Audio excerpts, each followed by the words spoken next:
Welcome back to another episode of Consciously Clueless, the podcast that teaches you how to live a healthier lifestyle that makes you and the planet happier.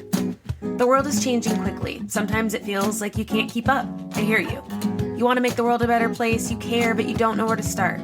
You know taking care of yourself is important, but how? I get it. I have a history of diving into a new endeavor seeking perfection and quickly feeling like I failed. Whether it was going vegan or learning how to recycle more, I wish I had guidance to keep me on track and not overwhelmed. I can't lie, the world needs your help. But it doesn't need you to be perfect. This podcast is here to help. Here we go. Today on the podcast, I talked to longtime animal advocate Marianne Macdonald. So if I were to put you on the spot right now, where do you feel like you're at today if it was a spectrum from cluelessness to consciousness? Okay, it's an interesting question because as you say, sometimes you can feel like you know a lot, but I think the more you learn about stuff, the more you realize you don't know. So I suppose maybe somewhere in the middle. I think I've got a lot of awareness and consciousness about what happens to animals, particularly farmed animals. And I suppose that's where my focus is as far as consciousness around environmental issues. I'm always learning. I'm wanting to work out how I can reduce my environmental footprint. But at the same time, I think it's really important because you can get overwhelmed. Certainly, I can get overwhelmed by 100%. There's so much stuff. So I do try and limit to a certain amount what I take in so that I can go, okay, this is where I can make a difference in my life. So yeah, I'd say somewhere in the middle. I definitely understand that feeling of overwhelm. That is something I can relate to because it just feels like there's so much to do and so much to accomplish and work on and change. Absolutely. Yes. So you said your biggest focus is the life of farmed animals. Can you tell me a little bit about where did that begin with you? I think I've always cared about animals. I was brought up to appreciate animals and be an animal lover, but I think like a lot of people, I just didn't realize what that actually meant. Right. To think of all the animals. So I grew up eating animals, and it wasn't until I started learning about what actually happens to them in factory farms that started to question that and hang on, I like cats and dogs and horses. I was obsessed with horses when I was a teenager, as many young girls are. Lucky enough to have a horse for a while. Yeah, it was starting to learn about the horrors of factory farming and animal experimentation that really started me to explore everything about it, really. And where did that begin? Where did you learn about those things? Where were you first exposed? I think the very first thing was a friend that shared information from an organisation that's in the US and Europe now. It started off in the UK, in England, Compassionate World Farming. So they talking about hens in battery cages and pigs in crates. And I was just like, this is outrageous. Right. I can't be a part of this. But then it took me a while to make all those connections in my own life. Going vegetarian and then vegan was a sort of gradual process for me. I didn't do it overnight like some people do. And as I started, when I was at university, because I studied ecology, because I was so interested in the environment, and then I did a master's in marine biology in North Wales at Bangor University. And out of that, I got a job at the National Anti-Vivisection Society in London. Okay. That was my sort of first proper job, apart from sort of summer jobs. And worked there for a couple of years. And then also ran later on a small group organisation against recreational fishing, which huge issue.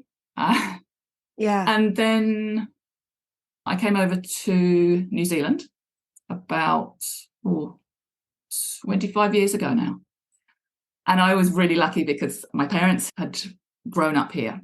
They actually did the opposite of a lot of Kiwis. They actually moved over to the UK and lived there for many years. Yeah. I did the opposite, so I came and lived here.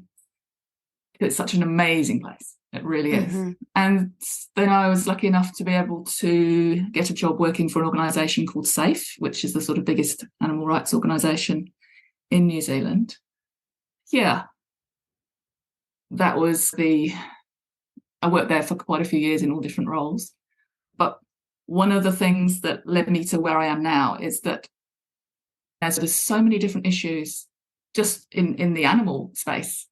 There's animal experiments, there's hunting, there's fishing, there's dairy farming, there's so many things, and it's always been pulled in all these different directions. And I found it very frustrating not to be able to focus, because I feel very strongly that focus is the way you get things done. Can you speak a little bit more about that? Yeah, I actually started learning about, you've maybe heard of effective altruism, EA. So that's a sort of movement that's focused on the idea of doing the most good that you can with the resources that you've got. And yeah, they look at sort of three key things when you're looking at an issue that you're wanting to change. So they look at how big is the scale of it, how many individuals, and whether that's animals or whether it's people or whatever the issue is, how big is the scale of it?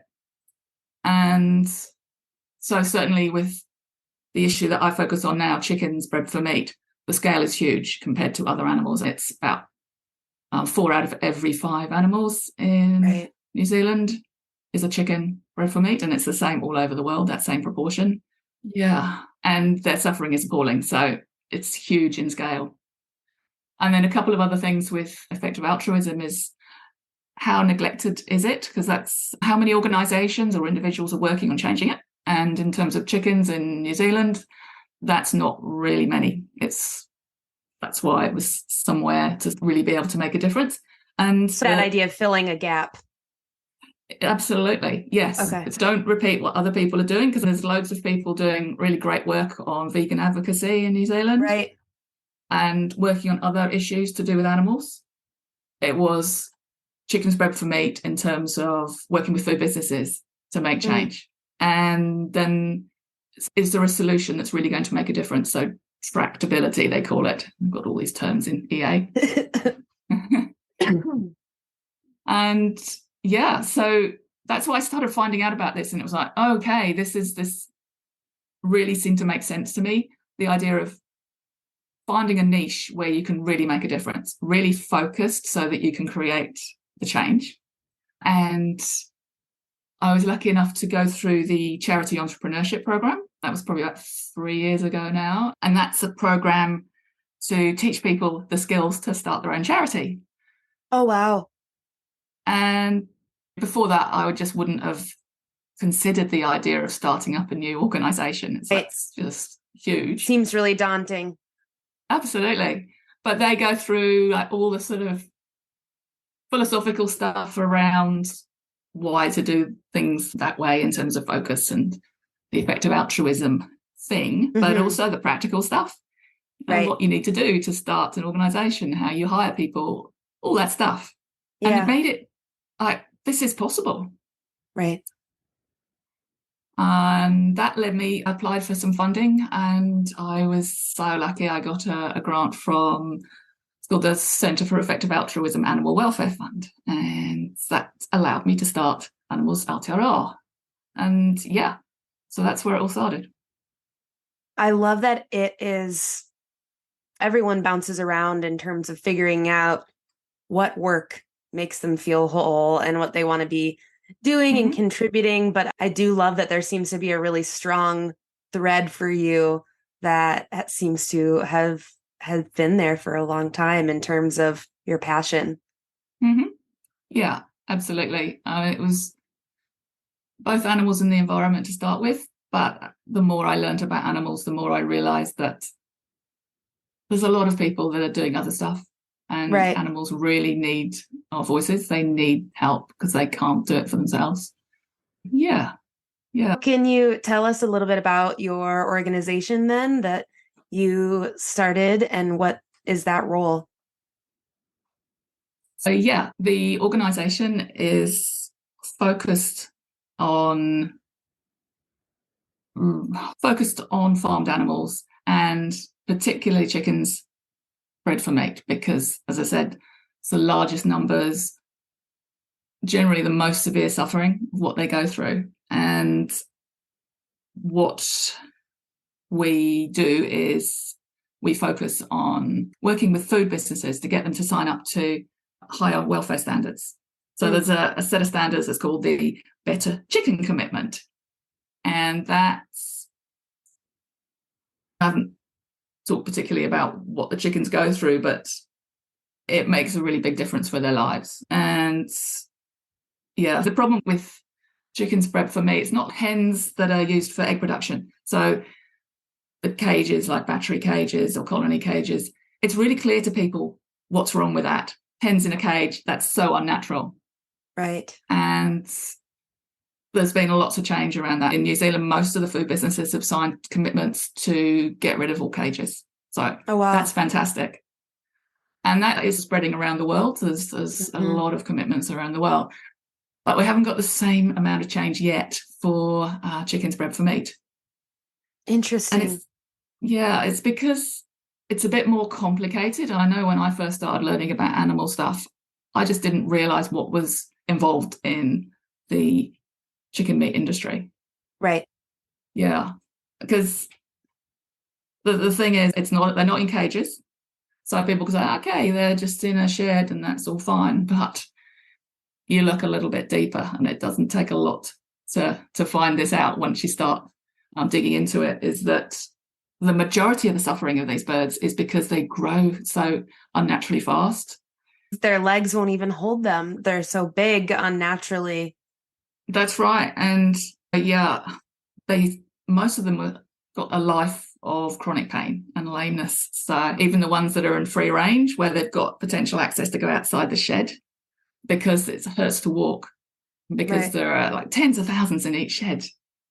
Many of them will never, ever go outside. So they're just in this disgusting, dirty shed, crammed in together.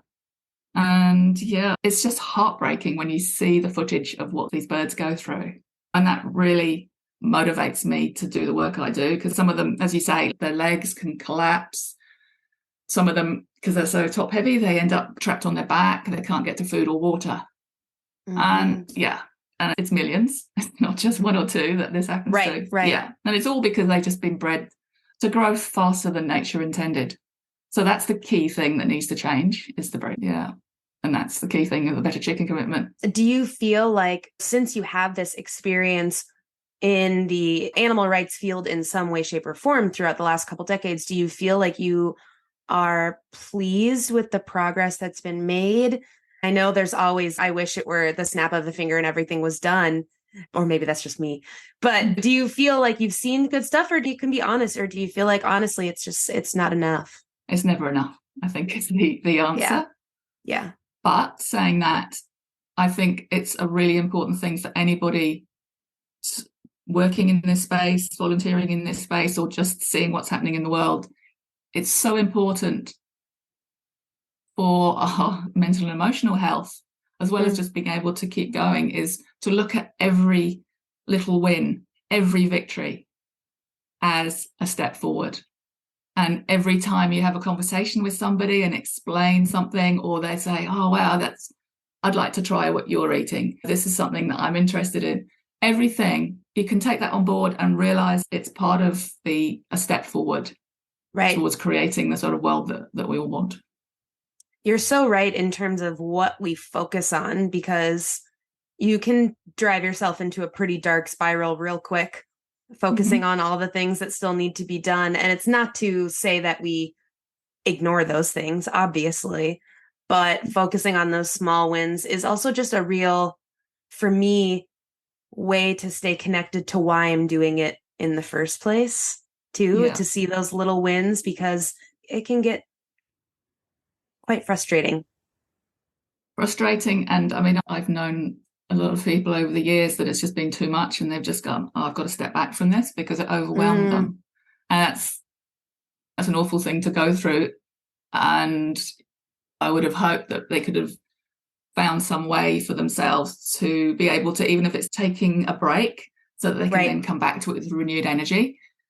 Because the animals, they need everybody to be doing whatever they can to change what's happening for them. And so it's, and I think it's different for everybody. I think I've got quite a high tolerance for seeing the cruelty and being able to go, okay, that's what's happening, stepping back a little bit emotionally from it, dissociating to a certain extent from the awful emotion. And that allows me to do the work that I do, because looking at photos and video and sort of saying, okay, here's what's happening. I'm going to show people this and what's the most effective way to do this, and to not get overwhelmed. It doesn't always work. There's definitely times when it's, okay, today's the bad day, right? Go and do something else. And it's different for everybody. Oh, yeah, totally. I think that's part of it, right? And I was going to ask, given the weight of this work and this world, what are the things you do to keep yourself able to continue to do the work? Because that is one of the biggest pieces of the puzzle, I think, for people that are advocates in any field. It's just, how are you taking care of yourself so you can show up tomorrow? Hey there, it's me.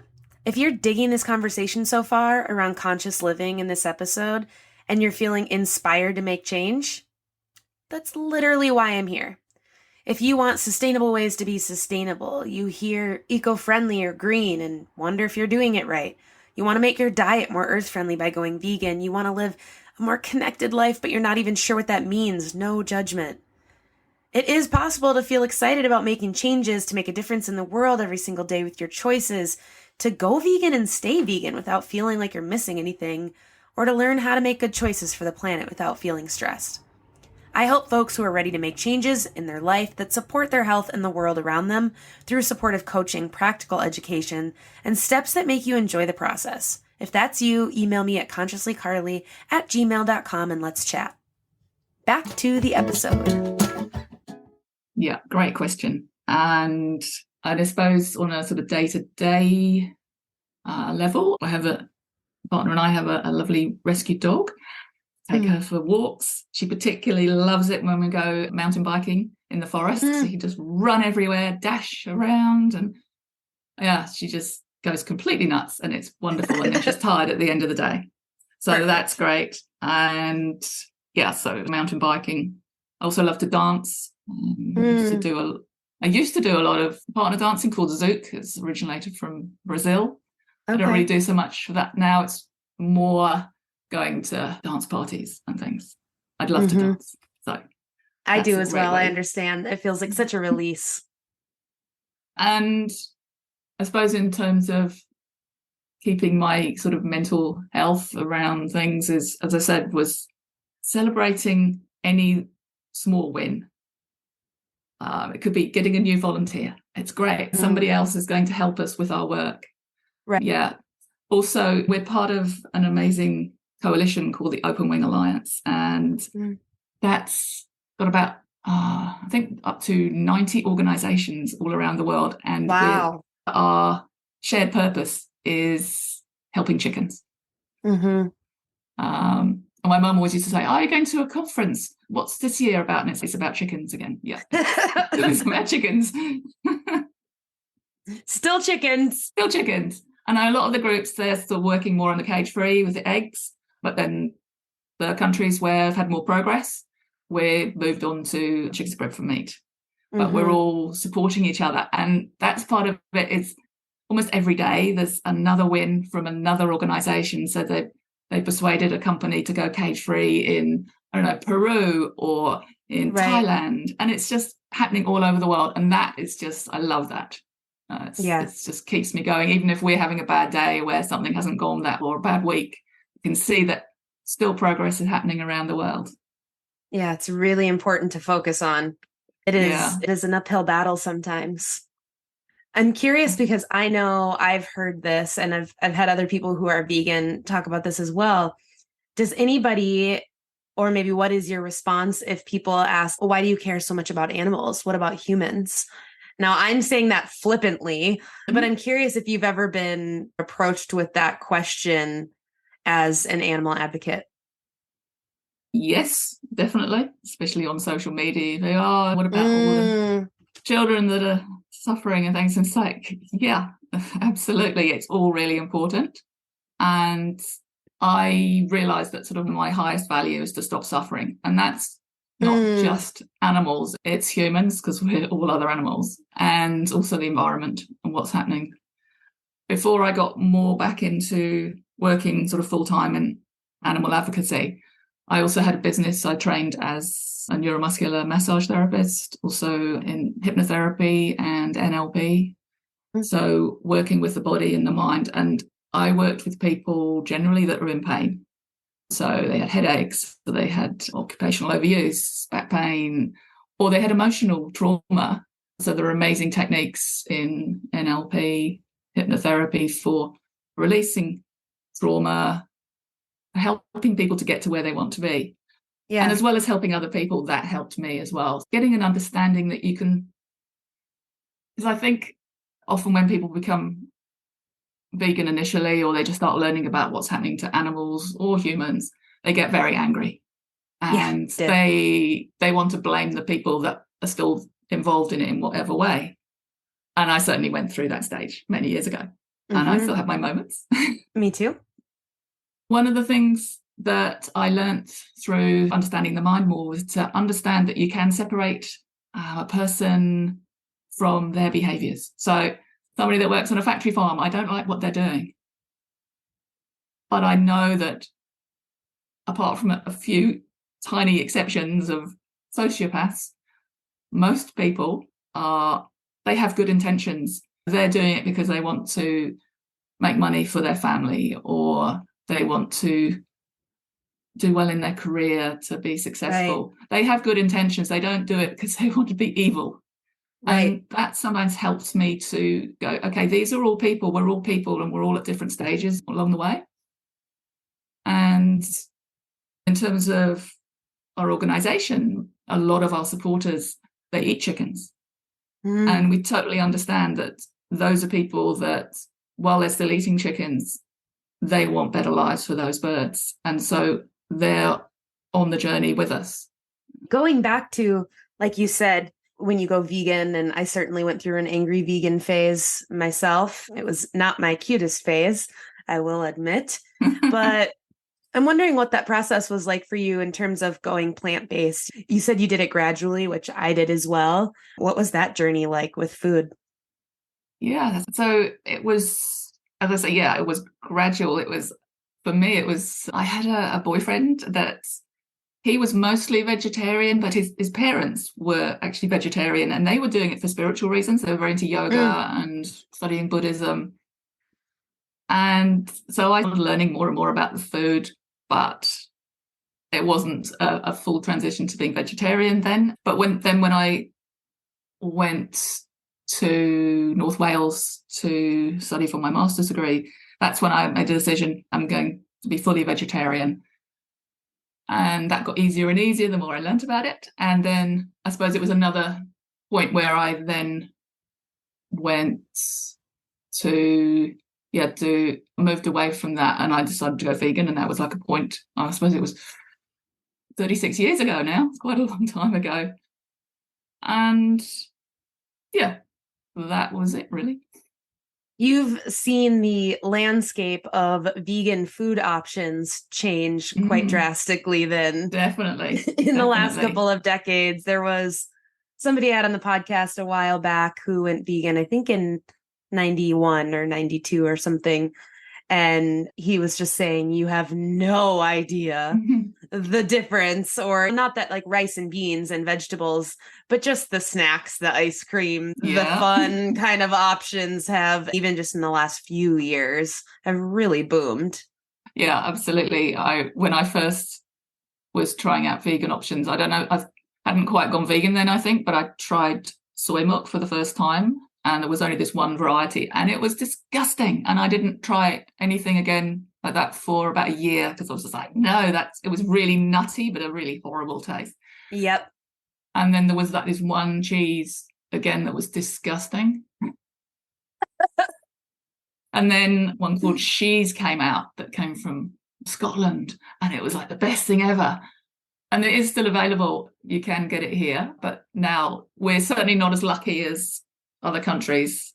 I know the UK because I haven't been back there for quite a few years, but I have friends there and they just say vegan stuff everywhere, and it's just so many options.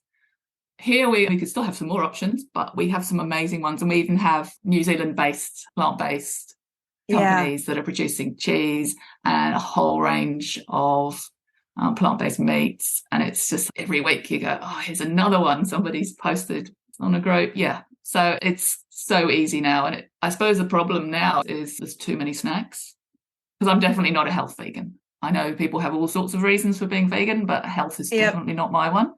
There's so many different snacks and things, and I've got to try that one and support that company. Yes, 100%. On another ice cream. 100%. Ice cream is my kryptonite. 100%. I went vegan to become healthier, but I'm not whole foods plant-based. And then it was like the environment, the animals, all the domino effects. It was an interesting, it's still something I'm thinking about. It was an interesting conversation I had with a nutritionalist a few months back about how it makes them a little nervous, actually, to see all of this stuff without an understanding of just because it says it's vegan doesn't mean it's healthy.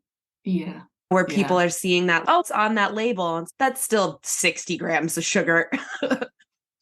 So it is interesting to see how that kind of unfolds in terms of how we think about food and how we talk about it. I was at an animal rights conference in Australia a few years ago, and there was a nutritionist talking about how it's not that difficult to be vegan, but there are things that are important to have in your diet, and you can be a very unhealthy vegan. Right. A friend that would live on chocolate, soy milk, and baked beans, and that was all he ate. And it was so lucky that he got this amazing girlfriend, and they're still together many years later, who I think saved his life. The universe I don't think he would have survived him. otherwise. But yeah, it's definitely important to have some nutritional knowledge, but I think for everybody, that's what I was, you just read my mind. When you tell someone, the stereotype, the trope is telling someone that you're vegan and you get the response of, where do you get your protein? It sounds like a punchline at this point, but it still happens. But the interesting thing about that is that I can speak for the US, is we get a very limited understanding of nutrition and some bullshit health pyramid that is not helpful at all. And that's kind of it. So I would say I have much more knowledge about food and nutrition because of diving into a plant-based diet and going vegan than I ever did knowing what I was supposed to be eating before. Yes, that's right. Because it's new and there's so many more foods that I eat now, but also because those challenges, whether you're reading them or somebody saying, where do you get your iron or your protein? And it's like all these places. Learning about where do you get yours? So exactly. There's so many sources of protein. And making sure I have enough leafy green veg, and making sure I have B12. That's the only thing I need to supplement with. Yep. It is pretty easy, but it is easy when you have access to food and stuff too. I want to hold space for that. Oh, absolutely. I know in the States there's lots of places that can be really bad with sort of food deserts, and it's not so different here. For instance, places, I live in Auckland, so the biggest city in New Zealand, and particularly in South Auckland, which are very low socioeconomic areas, the food choices there can be terrible. There are some great things. There's markets and things where you can get amazing veggies and things, but it's always so much more difficult if you don't have those options available.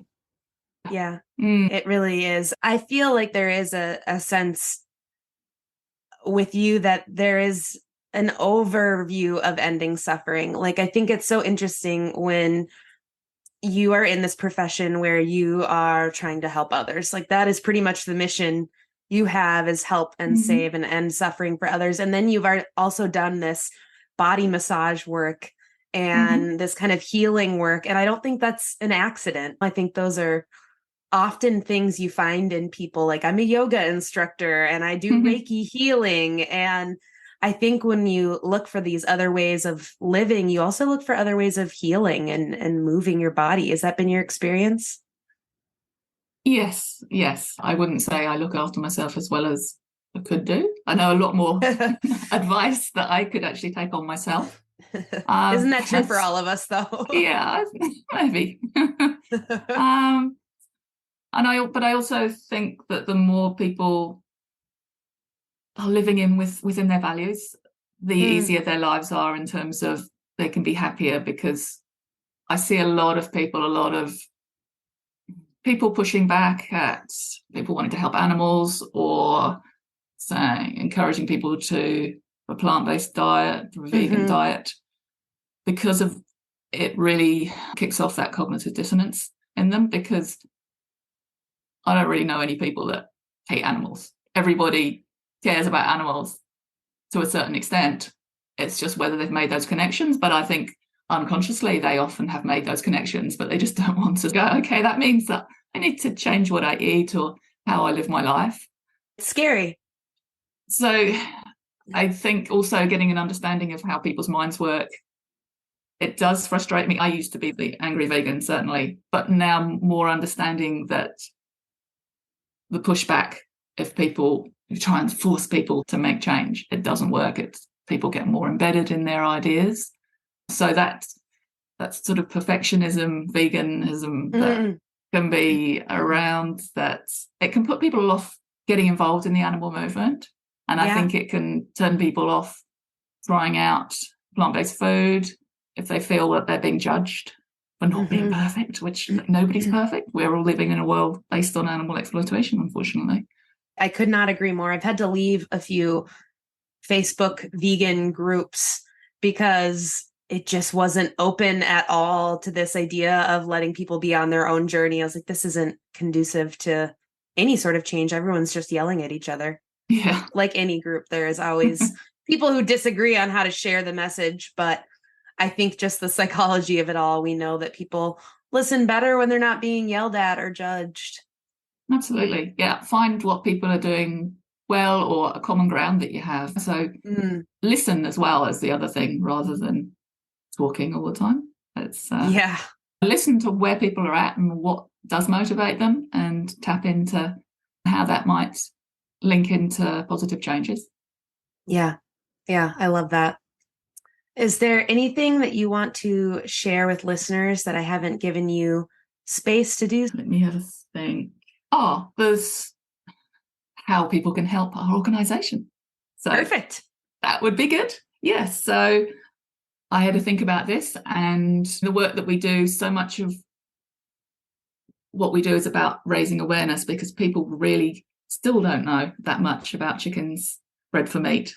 And so signing up to our mailing list, we also have a smaller list which is called the A-Team, and that's people that take quick online actions. So just a couple of minutes, taking an action once or twice a week, and that really helps our work, because we've got quite a big challenge to make the changes we want to. The slower growing breeds are not yet available in New Zealand like they are in a lot of overseas countries.